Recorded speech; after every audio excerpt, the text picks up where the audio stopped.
ఆవాలు, జీలకర్ర, కరివేపాకు, మిర్చి ఇవన్నీ వేసి కలిపెట్టాలి. ఎర్రగడ్డ ఇవన్నీ వేసి అల్లం పేస్ట్ వేయాలి. ఇవి అల్లం పేస్ట్ కొంచెం బాగా ఎర్రగా ఏగనివ్వాలి. ఇవి ఎంత ఏగితే అల్లం పేస్ట్ అంత పచ్చి వాసన రాకుండా ఉంటుంది, కర్రీ బాగుంటుంది. ఈరోజు స్పెషల్ ఏంటంటే బీరకాయ అండ్ మునక్కాయ ఈ రెండు వేసి నేను ఈరోజు కర్రీ చేస్తున్నాను. టమాటా వేయాలి. తర్వాత నెక్స్ట్ వచ్చేసి బీరకాయ అండ్ మునక్కాయ రెండు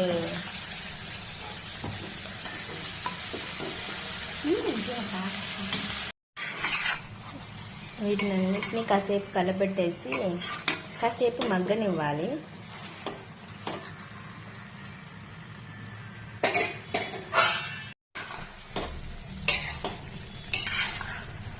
ఈ బీరకాయ బాగా వాటర్ వచ్చేస్తుంది.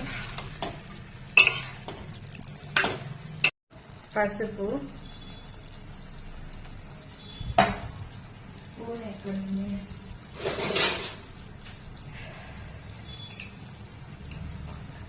కారం తగినంత వేసుకోండి.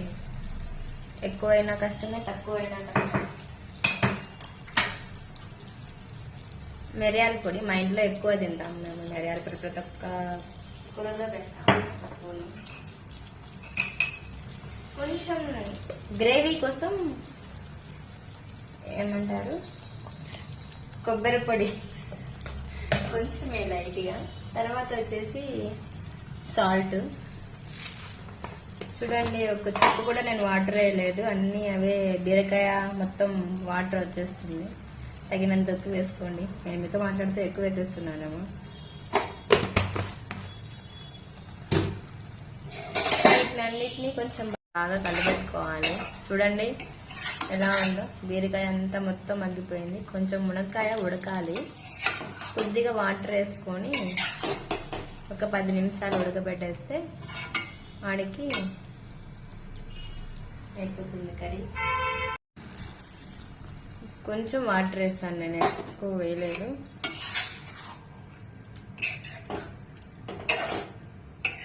బాగా కలిపెట్టేసుకుంటే మనకి అయిపోతుంది.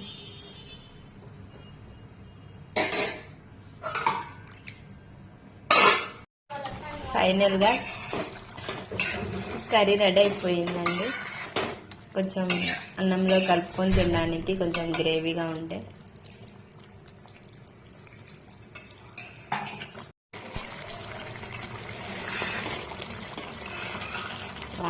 సూపర్ అంటే సూపర్ వచ్చింది కర్రీ. చూస్తుంటేనే నోట్లో నీళ్ళు ఊరుతుంది.